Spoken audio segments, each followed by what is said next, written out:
Hi guys, Braden from Century 21. I'm here with James from Adelaide Auctions, who's been nice enough to spare a bit of time in his busy schedule.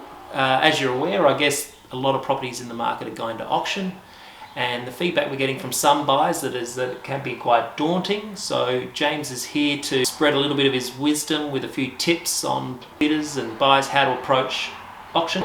Thanks for having me, Raymond.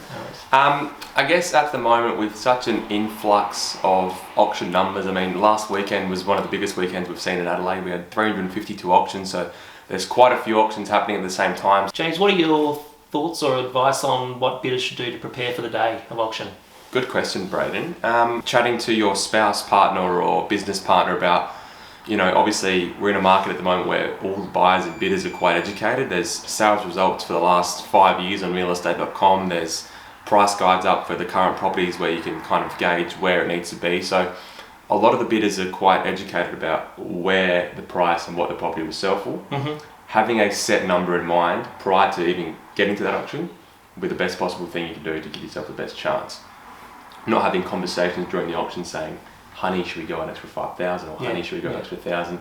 Because the auctioneer will use that to his advantage. Yeah, he'll see. Exactly right.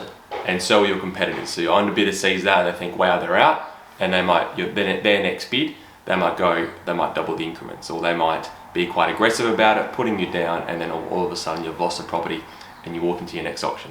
And also shopping your local market. I mean, if you're looking to buy in Lockleys, I would be watching 3 weeks of auctions in Lockleys, understand the auctioneers, their dialogue, their bidding strategies, some of the terms and conditions they go through, understanding those terms and conditions foremost, because they get a lot of questions about after the auction they've bought the house, can we organise a building inspection? Yeah. Unfortunately you can't, you need to organise it prior.